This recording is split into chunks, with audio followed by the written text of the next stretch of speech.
We're Nick Lombardino and Zach Blumenfeld, co-founders of CultureCon. Welcome to a special series on the CultureCon podcast, WorkPossible. This series is brought to you in partnership with our friends at Fauna, a global employee experience agency who design great workdays for happier people, stronger teams, and better businesses. Just like us, Fauna believes in human experience design and big business impact. In each episode, Fauna will host conversations that push us to reimagine and redefine what it means to experience work, with people who are pushing what's possible in employee experience, from first hellos to fond farewells. The WorkPossible series starts now. Okay, everyone. Well, welcome back to WorkPossible. It's our special series from the CultureCon podcast. I'm Elaine Page, Chief People Officer for Zinnia and Chair of Fauna's Board of Advisors.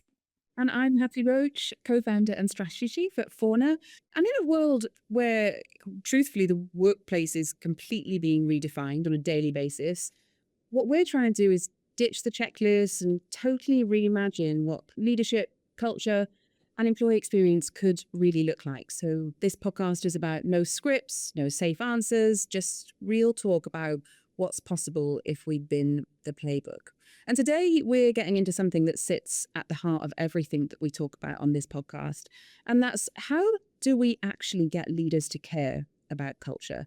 Not just to say the right things in town halls, but genuinely understand it, invest in it, and lead through it, to understand the reality that performance, profit, and experiences that we design for our employees are really fundamentally the same conversation. Yeah, and that is why we are so thrilled today to be joined by Karen Richards.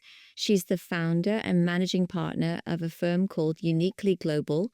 UG is a leadership development practice with a core specialism in emotional intelligence. I'm really lucky. I've gotten to know Karen quite well over this past year or so. And Karen is just a world-class executive coach who works with leaders at the highest levels across all types of industry.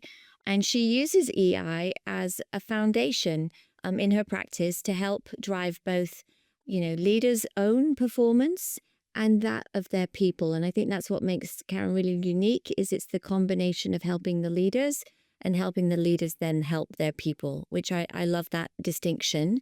And so in essence, the culture that she works on is helping them guide them to lead in ways that actually build the right types of cultures, healthy, vibrant, psychologically safe cultures that companies claim they want. And so you're going to call Karen if you need that type of support. I know I certainly do. So anyway, Karen, welcome to the WorkPossible podcast. We are thrilled, delighted, and so honored that you're here with us today. Thank you very much. Thank you for inviting me. Thank you for coming. And, you have got a fascinating remit of work and scope of work of the sort of businesses and organizations that you've worked with. You've worked globally. We're talking global iconic brands from hospitality to Premiership football clubs and everything else in between.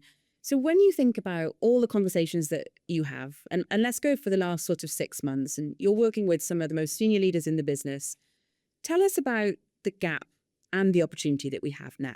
When you're having these conversations, what are leaders actually saying in those rooms about culture? When the doors are closed and we don't have our people teams in there, what do they understand about it? What does that chat look like? I guess in the first instance, every leader wants performance. Everyone is being benchmarked, measured by what they perform, what they deliver for their people, for their organizations, for their shareholders, for the owners of the business. So they want a culture that promotes that. I think understanding that and understanding how do they provide that environment for their teams and their people to be successful, and understanding where the role that they, as the most senior leaders or the most senior leaders within their teams, what they do to provide that. I think often that's where the gap lies, a gap and the opportunity. And I don't know that it's always fully understood that the behaviours at the most senior levels are actually the ones that will determine culture. Yeah.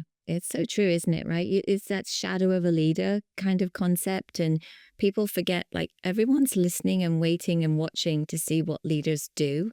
And I talk about that a lot. Like you can't just assume that people will know what to do. They're watching you, and however you behave is how they'll behave, right? It becomes very systemic. So yeah, I really do think that's right. And I think, you know, a lot of times too in those rooms, I bet you hear this all the time, like, what do we need to, we need to fix our culture. We need to fix something. That something is not always apparent to leaders, right? So how do you think about that? And how do you get underneath that when you hear that question asked of you? If you're working with an individual, so on a one-to-one basis, I would say odds on 95% of the time, if not 100, they absolutely have an instinct as to what the issue is. They're not trusting their instincts, they're not listening to them, or they don't want to listen to them because their instinct is telling them something that maybe may not be palatable to them. I, as a coach, would encourage them in the first instance to really understand what their instincts are telling them, why, and then let's look at where we think that may or may not be happening and why it's happening.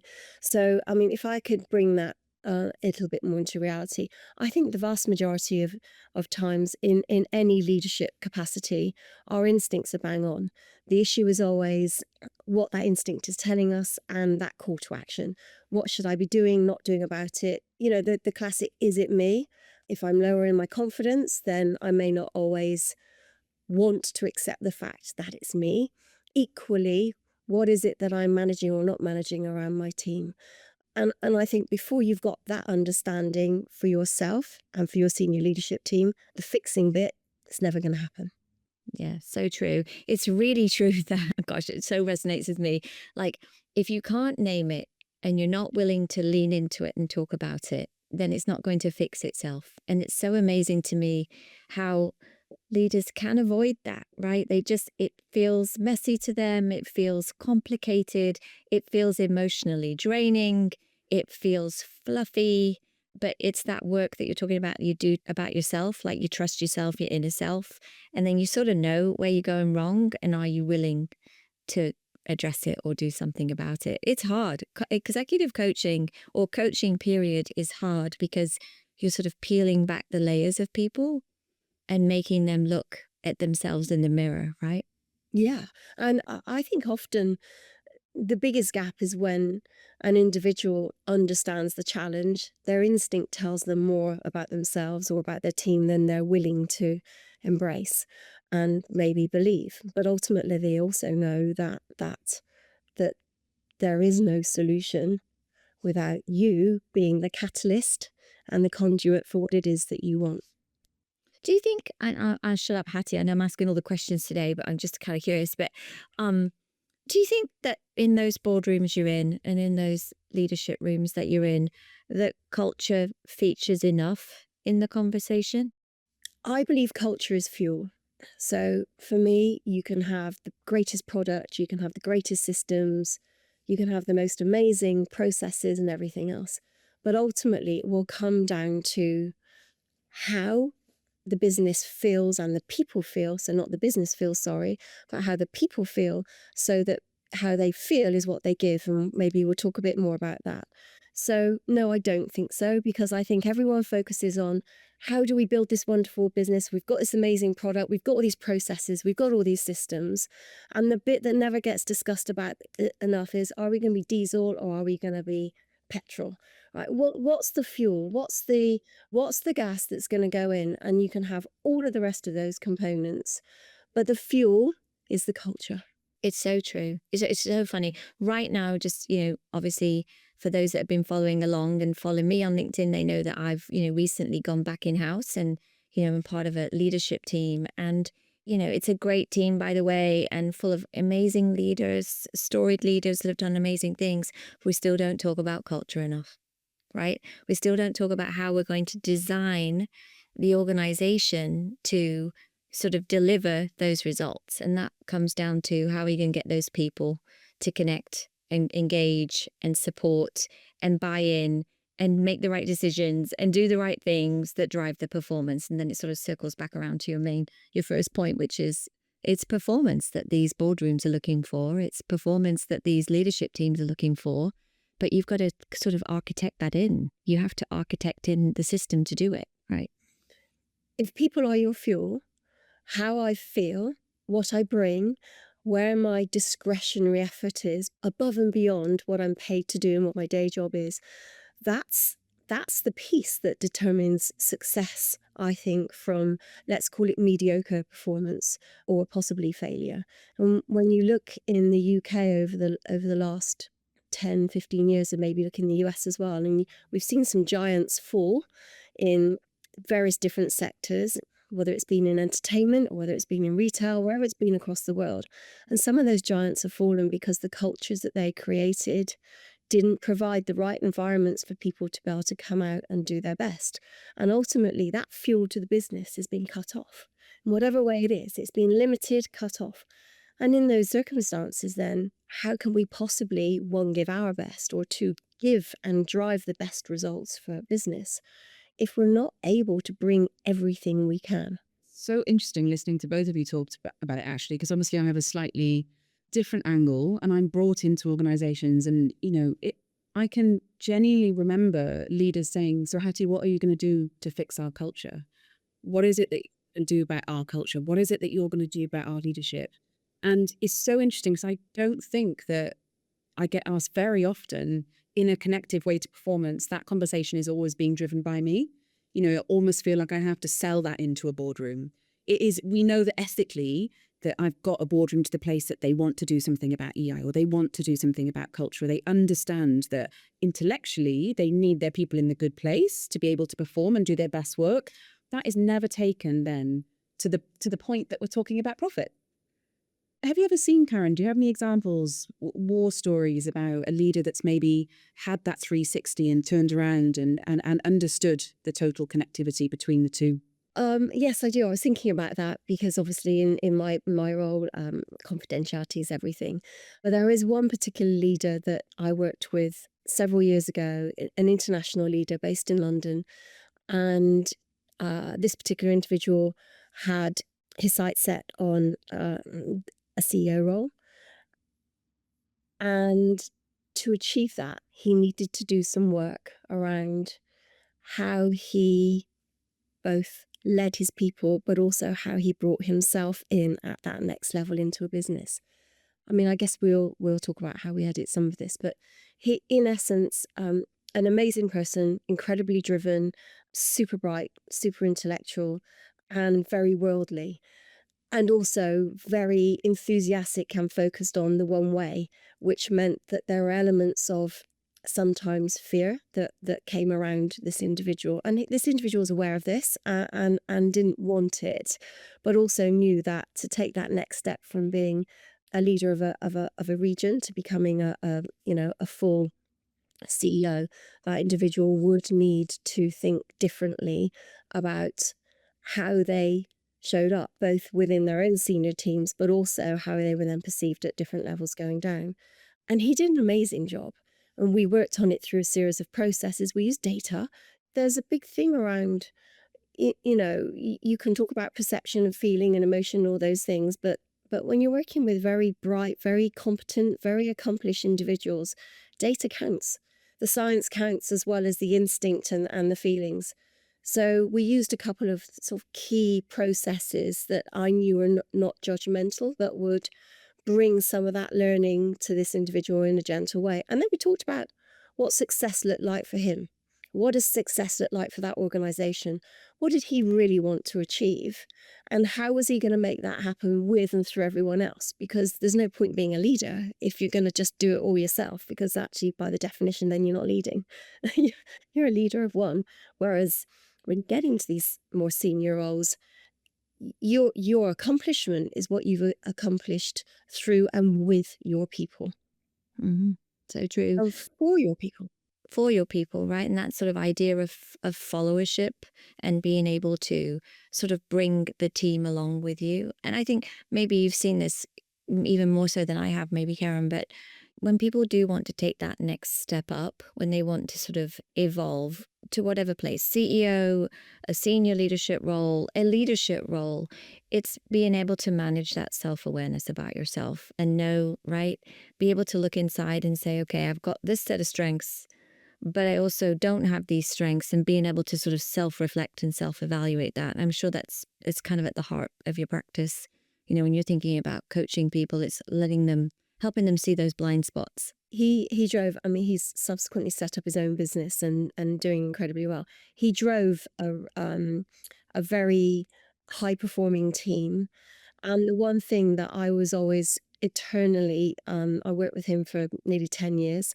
The one thing that I was always eternally appreciative for in terms of his trust was that even though he could be quite formidable, he would always say to me, Karen, what advice have you got for me?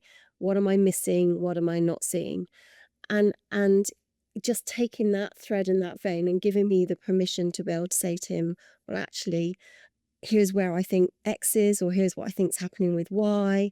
And I can't substantiate this from an evidence perspective, but my feeling on this is this, this, and this. From that, he definitely evolved and thought about his style differently. Now, ultimately, if we've all got strong character traits, we're always going to default to type to some extent. But giving someone else permission to call us out on that is a gift, right? That is a gift, and it's a very special thing to be able to do it. And it's as close to an element to self-awareness as you're ever going to get. Saying, a bit like I would call myself a recovering perfectionist. I know I'm a recovering perfectionist, okay? I know I am, okay? Giving people around you the permission to say to you, Karen, 85 is good enough, 90% is good enough, and giving yourself permission to say, stop it, that takes a lot. But when you do that, the impact that has on people around you is incredible. I feel like I'm in a coaching session. I feel like you could I know, right? Me too. She's right. That's exactly right. One thing that I want to jump on, it just sort of struck me, and I'm curious, actually, I'm going to ask Hattie this question just because we always like to thread through on the culture piece. Isn't it true how when you're able to ask those questions of yourself, then you start to ask them of your workforce? Like, some of the most powerful things I've seen, and I think we've seen, Hattie and I, is when the business is willing to go to the workers, the workforce, the employees, and say, what am I missing? What do I need to know? Tell us what's really going on at the front line. Tell us what you think about the stuff that we're rolling out from the top of the house. Is it actually working? And I think if you cultivate that in yourself as a leader and are genuinely curious to get that insight, then you start to seek it all over the place. And when you start to seek it from your culture, from your workforce, that's really powerful, I think. And I'm constantly trying to sort of preach that, like, let's just not decide this stuff in this boardroom. Like, do we actually know what the folks are going to say if this comes to them? And I think, Hattie, we've seen that, right, in culture work, is people think it's all decided in the boardroom, and then there's all these posters that go up on the wall and all these sayings, and you're like, who invented this stuff? This doesn't even resonate with what's going on, right? It's fascinating because I think it's actually, so the answer is usually much more simple than we give it credit for. And that with any difficult leadership question is often, how will our people react to this, and how do we take this conversation out there? I think people traditionally think that if we put an open conversation or an open forum there, we're just inviting it all in, and that makes things more difficult. It doesn't. It means that we can make a better decision and get something that works first time. And Karen, it's interesting listening to how you talk about it from you're obviously working one-on-one, super deep work with leaders, getting them to have self-awareness, being able to do that work around themselves. I think, the irony of some of those conversations that certainly I know that I've had with senior leaders is they think that they've done that work on themselves then. Now, the more senior we get, the bigger shadow that we have. So by the time, and I know from working with Elaine for many years, one of the things that she is very skilled at is being able to understand the bits that she doesn't know, the bits that she needs to work out alongside people. And it's almost having the bravery to think about the deepest self-awareness that you can do, and then just open that wider and wider and wider and wider and wider. And that is ultimately what shifts culture. And I also think it's ultimately what gets leaders to understand the link to performance when they start to see, oh, that does work. I do get a better result. Oh, people are reacting to me better now. I think you almost need to evidence it in a way. Yeah. In the emotional intelligence diagnostic, it's called reality testing. And reality testing is your ability to remain objective, even when you're in a situation or circumstance where you're particularly wedded to a point of view or there's a particular outcome that you want. And often that piece is, I know I'm the senior leader. I'm one of the senior leadership members of the team. And I must just say that one of the things I love doing is I get to work one-to-one with usually the most senior individual within a team. Often that's CEO. And then that senior leadership team, which means I get my own sense of reality of what's happening in the business, not just through one individual. But the thing that I will always coach on over and over and over again, and it's linked to impulse control, is linked to a number of different things within EI, is what am I missing? And to Elaine's point, that curiosity piece around, you think you've got the answer, you think you know it, you've got this, that, and the other. If you can ask yourself the question, what am I missing? And then go out to the room and ask the others, why am I in that different place to everyone else? Why is everyone not with me on this? It's not necessarily my job to then, persuade, cajole, drag everyone along. Maybe I need to just stop and ask the question and find out what is it that they've all got that I haven't. Well, for those that are still with us and listening to our podcast this time, you're not going to know this, but this is part 2, where we did a quick change because, well, we're doing this on a different day, full confession. And 2, because we had technical difficulties, we were forced into that. So we just didn't want to shortchange this fantastic conversation that we were having. So we thought about trying to splice it all together and pretending nothing happened. But instead, we've embraced the messy middle of it all because that's what naturally happens on any given day in our workplaces. And we've come back to you part 2. So if you're wondering why I now have a salmon-coloured sweater on, or Hattie's in green, or even Karen's got a different top on, it's because this is happening on a different day. But anyway, without further ado, we're going to jump back in because we were having, I thought, a really interesting and important conversation about the world of executive coaching and how it truly impacts leaders and their development. So I sort of want to pick up where we left off, and I want to ask you, Karen, just about this comparative of, you've talked and led and coached so many leaders over the course of your career. What are a couple of things that you think have really been impactful in your coaching practice that leaders over and over again, you see when they focus in these areas, it really does improve their ability and their impact and their performance? And then to contrast that, what are some of the things they avoid working on or that they don't focus on enough, and you see them making the same mistake over and over again?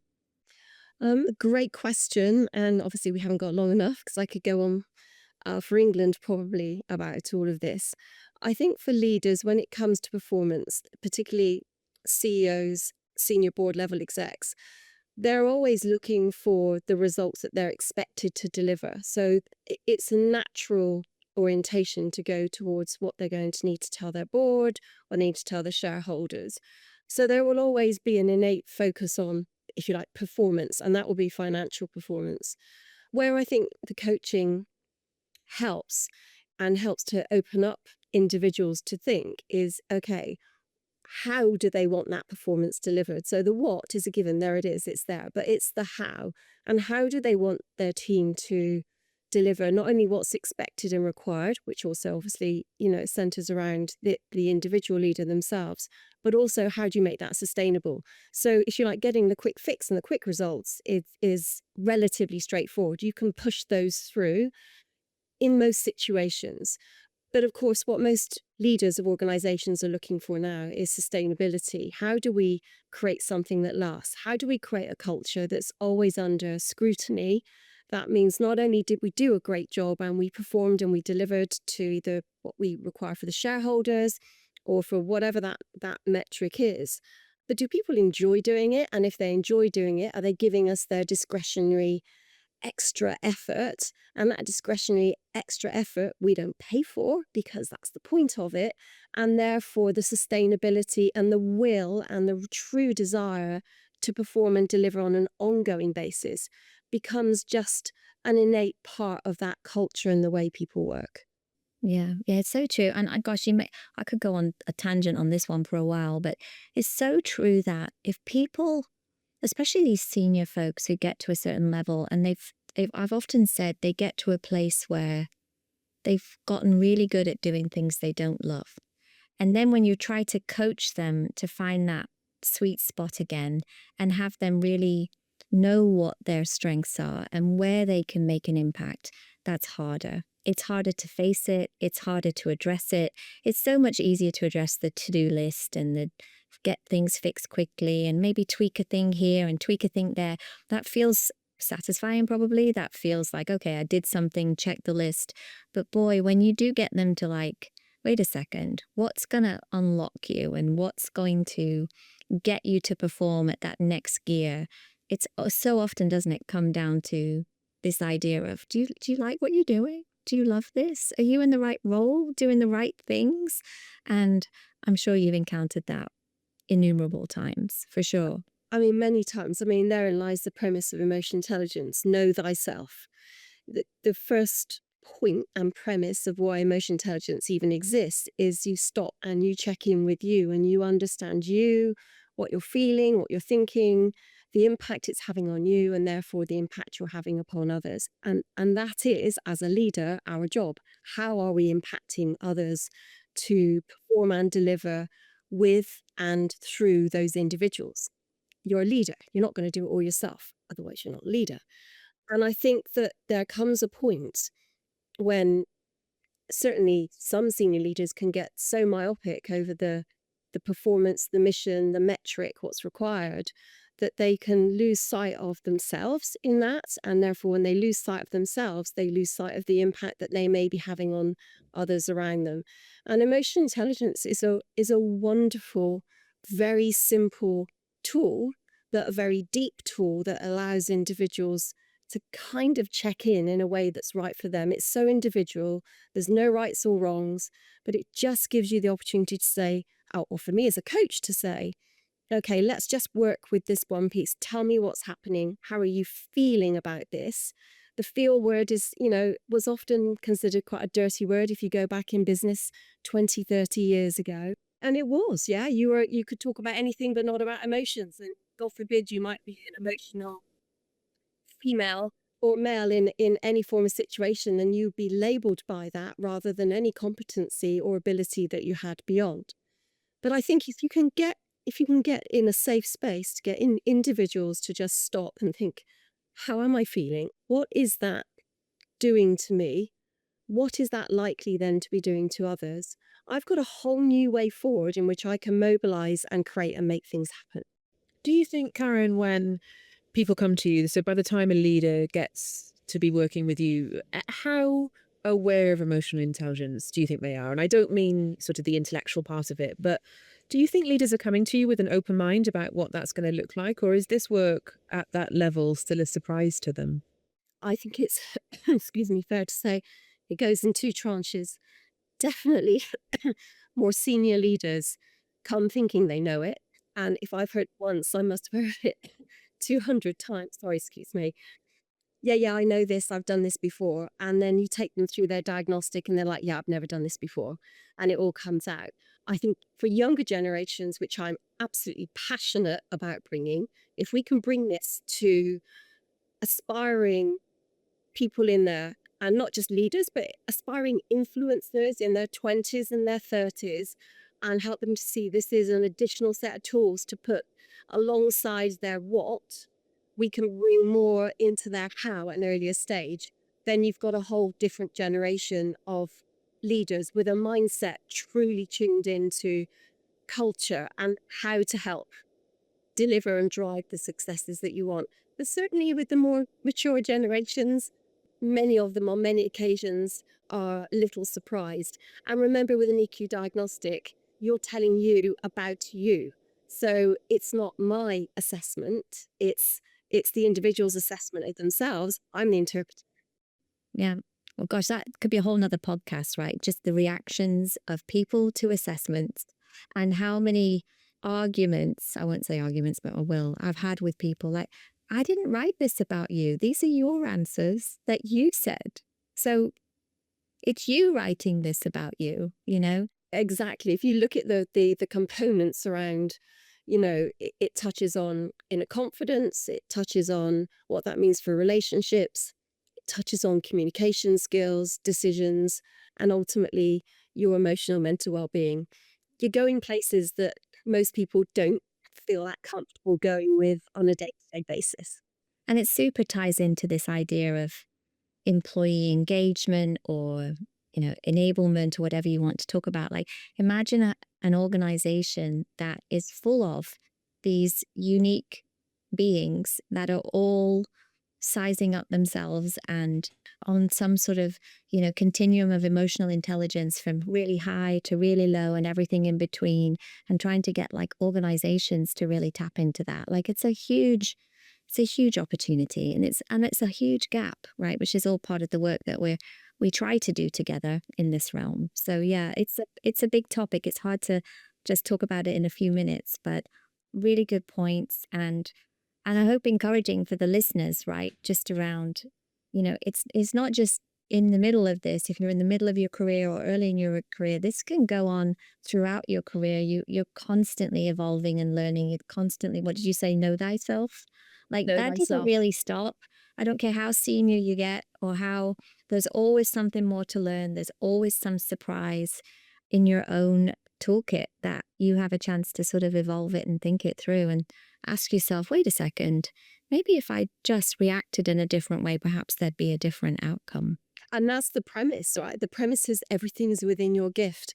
And that's the beauty of it. When you really stop and think, we apply in a very subtle way, the understanding that the leader now has of themselves, my understanding of them, and then we apply those two things to the problem, to the situation in hand. They're only one of a number of different opportunities and therefore positive outcomes you can drive. So anything and everything is possible, and that's the bit that I love about it. It unlocks so much. Within your own gift. I like that. That is That is nice. cool. That Well, that's cool. That's is. cool. Within your own gift. What a nice way to put it. And what a really actually visceral way to put it. Because it's true. And, for another podcast, but if you look at how I came upon emotional intelligence and what it did for me and for the way I looked at myself and I understood myself and I was able to think about things differently, it unlocked the most amazing, since I was 40, so the last 20 years of my career, made a massive difference. I wish I'd known earlier.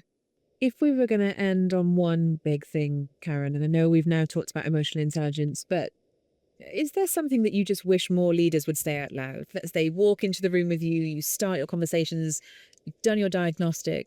Do you just wish there was one thing that they all said? I think that not enough people in the boardroom talk about how they're feeling about something. I think they all talk about how they're thinking about it. And a lot of that is because that's assumed and expected. And it's not, as we mentioned before, it's not being the thing. I think in any scenario, if you could talk about more about how I felt about this, and then there was time given to why, then I think we get to some solutions that will be positive in a much more expedited way. I genuinely do. I think that when you look at a dysfunctional room, it's often because the feeling is so visceral, but no one is talking about it. The feelings are there, and everyone, you can read it, you can see it. If you're high on reality testing, you just know that what's going on in that room, the feeling is not positive. Very few people are prepared to go there. People forget that all the time. Just because you think no one else is saying something, everyone's having a conversation about it, just not out loud. Right. So we asked, what do you think about that decision? I think that the build for me to come into the boardroom would be, or into any senior environment would be, and how do we feel about it? That's such a good build. And listening to you talk, coaching and the way that you coach with executive leaders is like a microcosm of what then is going on with the rest of the organization. And Elaine said it earlier, imagine the power of this. If we got an organization, a group of humans to function together in a way that was led by how do we feel about this? Not just what's the process to be able to get there, but what are we feeling about this process? And what are we feeling about the results that it could have? Imagine. Well, it goes in tandem. The what, the functional expertise, the experience in the room, those things are a given. But how we think about them, apply them, what we do with them, without the how, which is the feel, then you can't ultimately necessarily drive the optimum outcomes. And that's what every business and organization wants now, optimum outcomes.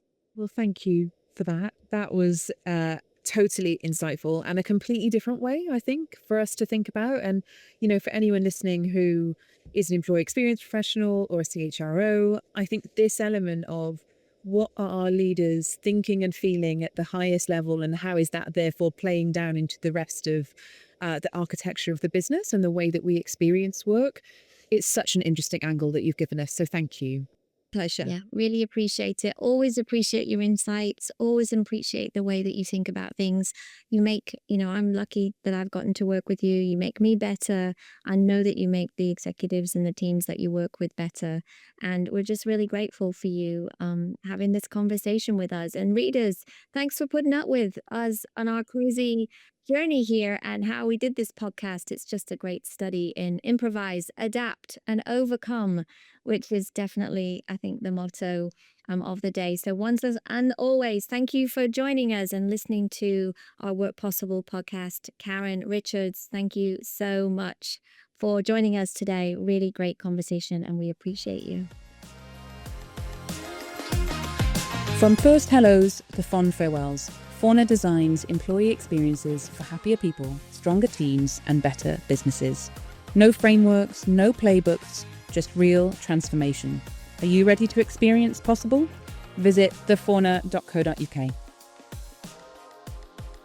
You've been listening to Work Possible, a special series of the CultureCon podcast. We hope today's conversation has sparked some possibilities for you.